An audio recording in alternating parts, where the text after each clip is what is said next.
सो मैं लातिका कपूर हूँ, senior manager Jaipuria schools corporate office Delhi से आए हैं। हम यहाँ पे पेरेंट ओरिएंटेशन प्रोग्राम के लिए आए हैं। हम यहाँ पे पेरेंट्स को बताएंगे कि जयपुरिया स्कूल बलिया का क्यों स्कूल ऑफ चॉइस है। हमने जयपुरिया स्कूल जब शुरू किया था, वी हैड अ फोकस कि हमें इसको आगे लेकर जाना है। हमारा ये स्कूल बलिया का 2018 से शुरू हुआ है और जितने भी यहाँ पे पेरेंट्स हैं हमारे साथ एसोसिएटेड हैं, उनको एक मोटिवेट करने के लिए कि हम जयपुरिया स्कूल में बच्चों को कैसे पढ़ाते हैं। हम सिर्फ पढ़ाते ही नहीं, उनका कैसे होलिस्टिक डेवलपमेंट करते हैं। एंड इन जयपुरिया हमारा जो फोकस है बच्चों का होलिस्टिक डेवलपमेंट में है, ना कि सिर्फ एकेडमिक बट उनका को करिकुलर भी, उसका स्किल डेवलपमेंट भी। हम बच्चों को कैसे 21st सेंचुरी के लिए, 21st सेंचुरी जब मैं बात करती हूँ तो जो NEP आया है वो 21st सेंचुरी स्किल्स पे बात करता है, फोकस करता है। तो हम अपने बच्चे को आज के लिए नहीं, 21st सेंचुरी स्किल्स के लिए डेवलप कर रहे हैं। आज का प्रोग्राम बताएगा, हमारे पेरेंट्स को हम बताएंगे कि हम स्कूल में कैसे बच्चे को पढ़ाते हैं। क्लास 10th और 12th हमारा होने जा रहा है, तो बोर्ड की प्रिपरेशंस में उनको कैसे हेल्प करनी है, उनको उनका क्या योगदान रहेगा बच्चे के फ्यूचर में, उनको कैसे आगे 10th और 12th के एग्जाम्स देने हैं। तो उनको सिखाने के लिए कैसे कैसे टिप्स आप लोग देंगे? हम लोग उनको बताएंगे कि पेरेंट्स को कैसे, हम स्कूल में तो उनका बहुत अच्छे से विकास कर रहे हैं, उनको पढ़ा रहे हैं अच्छे से, टीचर्स यहाँ पे मेहनत कर रहे हैं, पर जब बच्चा घर जाता है तो पेरेंट्स की भी रिस्पॉन्सिबिलिटी होती है।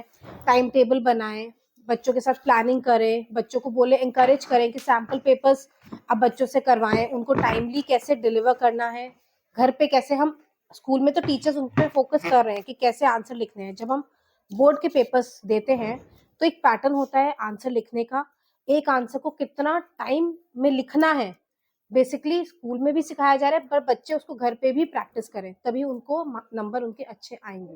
मैम, स्मार्ट एजुकेशन चल रही है आजकल, जो देखा जा रहा है कि 21st सेंचुरी की आप बात कर रही हैं, कितने क्वालिफाइड टीचर हैं आपके यहाँ और कितने स्ट्रेंथ के बच्चों की हो रहे हैं? जब हम 21st सेंचुरी स्किल्स की बात करते हैं, हम बच्चों के डेवलपमेंट की तो फोकस कर रहे हैं, लेकिन उसके साथ साथ टीचर ट्रेनिंग भी हम जयपुरिया स्कूल से फोकस करते हैं। ऐसा नहीं है, हम एज अ फ्रेंचाइजी जब हमने बलिया में जब हम आए हैं, हमारा काम सिर्फ ये नहीं है कि हमने स्कूल खोल लिया, हमने पेरेंट्स को बता दिया कि बच्चों से हम ये एक्सपेक्ट कर रहे हैं, एज पेरेंट्स हम आपसे एक्सपेक्ट कर रहे हैं, हमने टीचर्स हमने सब लाके रख दिए, लेकिन सिर्फ टीचर्स को पढ़ाना नहीं है, उनका भी तो विकास करना है।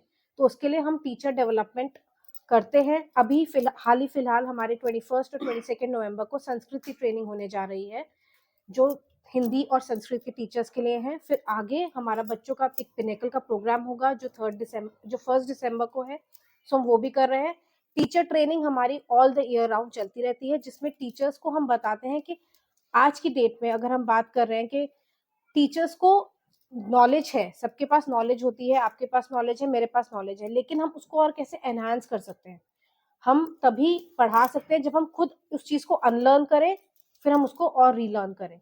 उसको हम रीलर्न कैसे करेंगे, हम नई नई टेक्निक सीखेंगे कि और कैसे बेहतरी से उसको पढ़ाया जा सकता है। एक कॉन्सेप्ट है, एक चैप्टर है, अब मुझे उसको पढ़ाना है, बहुत सारे मेथड्स आते हैं, हम लोग भी बताते हैं, लेकिन आज की डेट में आज का बच्चा जैसे सोचता है, हमें उसको उसके तरीके से पढ़ाना है, अपने तरीके से नहीं पढ़ाना। हमें अपनी क्लास को देखना है कि हमारी क्लास में बच्चों का किस तरीके को हम उनको इन्वॉल्व कर सकते हैं, उनकी उनको और कैसे आप कह सकते हो मोटिवेट कर सकते हैं पढ़ने के लिए। तो यहाँ के हम टीचर्स को उस चीज के लिए प्रिपेयर करते हैं। मेरा सवाल ये था कि आप कैसे डेवलप कर रहे हैं, है ना। अगर मैं पूरा अपना ऑल द ईयर कैलेंडर बताऊं आपको, अगर हम मार्च से शुरू करते हैं। मार्च में सबसे पहले हम करते हैं इंडक्शन ट्रेनिंग, जहाँ पे इंडक्शन ट्रेनिंग में हमारे 14 मॉड्यूल्स होते हैं, जिसमें पुराने टीचर्स भी नए टीचर्स भी आते हैं। हम उनको बताते हैं कि जयपुरिया के करिकुलम को ऑल द ईयर राउंड हमें उसको कैसे पढ़ाना है, जिसमें हम बताते हैं जयपुरिया की स्टोरी, जिसमें हम बताते हैं उनको टाइम मैनेजमेंट कैसे करना है, क्लासरूम मैनेजमेंट कैसे करना है, ब्रिज कोर्स कैसे करना है, अगर जैसे बच्चे दूसरे स्कूल से आए हैं तो वो कैसे पिकअप कर सकते हैं। हमारे स्कूल का एक फिलॉसफी, एक पेडागोजी है, वो उस पेडागोजी में अपने आप को कैसे इन्वॉल्व कर सकते हैं। पहला हमारा होता है इंडक्शन ट्रेनिंग, देन उसके आगे फोकस ट्रेनिंग होता है। क्या खास है जो दूसरे स्कूलों में नहीं है? दूसरे स्कूलों में सर, अगर अपने स्किल सेट को एनहांस करना पड़ेगा, हम अपने टीचर्स को स्किल सेट में क्या एनहांस करना है, कैसे एनहांस करना है और कब एनहांस करना है, हम उनको जो है वो बताते हैं। जी, मैम, जिस तरह से आजकल के बच्चों में मोबाइल के थ्रू ऑनलाइन कोर्स पूरा करने की दबाव बढ़ता जा रहा है, उसके लिए आप लोग क्या कर रहे हैं? देखिए देखिए, पहली बात एनईपी भी कहता है कि डिजिटल लिटरेसी होना चाहिए। तो जब हम डिजिटल लिटरेसी की बात करते हैं, हम ये नहीं कहते कि बच्चे सारा दिन मोबाइल में लगे रहें। यस, आपको नई टेक्नोलॉजी पता होना चाहिए, लेकिन as a school, as a Jaipuria school, हम उनको एडवाइजरी नोटिस करते हैं कि आपको इस पर्टिकुलर 1 आवर के लिए, 2 आवर्स के लिए, depending upon the age of a child. अगर मैं प्री प्राइमरी के बच्चे को बोलूं, तो प्री प्राइमरी बच्चे को हम बोलेंगे सिर्फ आधे घंटे आप मोबाइल यूज करें, उससे ज्यादा आप मोबाइल यूज ना करें, क्योंकि अगेन वो बच्चों के विकास के लिए अच्छा नहीं है। अगर हम और आगे बढ़े फॉरवर्ड, हम सीनियर सेकेंडरी स्टूडेंट्स पे जाए, सीनियर स्टूडेंट्स पे जाए, मिडिल स्टूडेंट्स पे जाए, जी। So as per their age limit हम उनको एडवाइस करते हैं कि कैसे उनको कितना पर्टिकुलर टाइम स्लॉट के लिए मोबाइल यूज Okay. करना है। Ma'am, digital literacy does not mean that Yes. depend on only Yes. digital equipments Yes. like Yes. mobile or laptop. Yes. Yes. तो डिजिटल लिटरेसी में हम लोग उनको एक तो एडवाइजरी देते हैं रिगार्डिंग आप अपना सोशल नेटवर्किंग या अपना लिटरेसी में हम लोग बेसिकली उन पे सिर्फ इस चीज़ पे फोकस नहीं करते कि वो नॉलेज कहाँ कहाँ से ले सकते हैं। जैसे आजकल के प्लेटफॉर्म्स है यूट्यूब, फेसबुक, सब जगह से बच्चे इंफॉर्मेशन ले लेते हैं। इसके अलावा एज अ स्कूल हम उनको प्रोग्रामिंग, कोडिंग और कंप्यूटेशनल थिंकिंग की तरफ उनको अप्रोच कराते हैं।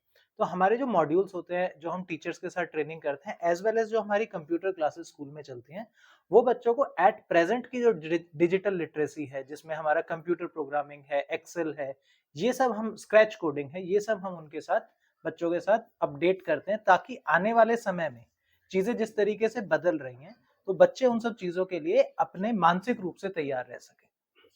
इस तरीके से हम उनको स्कूल के अंदर डिजिटल लिटरेसी का बताते हैं। और हमारे मॉड्यूल्स ही नहीं, हमारी जो बुक्स हैं, हमारी पॉसिबिलिटी की जो बुक्स हैं, जो हम बच्चों को देते हैं, वो बुक्स जो है स्टार्टिंग से ही कोडिंग के बारे में बात कर रही हैं, जो आजकल एनईपी बात कर रहा है।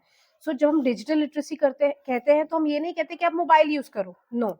हम कहते हैं कि आपको अपने आप को इक्विप करना है कि आप 21st सेंचुरी के लिए अपने आप को प्रिपेयर कर सको। हमारा motive is preparing a child for the future development. तो छोटे बच्चों को एजुकेशन के लिए आप लोग किस तरह तैयार करते हैं, जो नर्सरी से बच्चे स्टार्ट करते हैं? जब बच्चे आए स्कूल में, हमने बोला, हमने बुक्स दी, यस, हम एकेडमिक में तो उनका ध्यान रखते हैं, पर हमारा फोकस उनके लिए role play, circle time, activities, because a child, if a pre primary child is of 3 years, right, हमारा जो एनईपी है, जो फाउंडेशनल स्टेज है, वो 3 to 5 years का है। वो क्या कहता है कि आपको learn by doing, learning by doing, learning by theory या राइटिंग नहीं।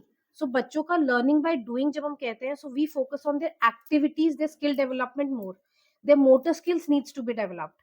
ये नहीं कि हमने बच्चे को ABCD सिखा दिया, वो भी है, that is part of the curriculum, but how can a child scribble? अगर आप हमारी बुक्स देखोगे, तो हम बच्चे को, हमने एक खाली पेज दे रखा है कि आपको स्क्रिबल करना है। स्क्रिबल क्यों करना है? स्क्रिबल का क्या कॉन्सेप्ट है?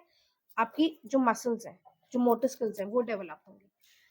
Our focus is more on learning by doing. This is our main M.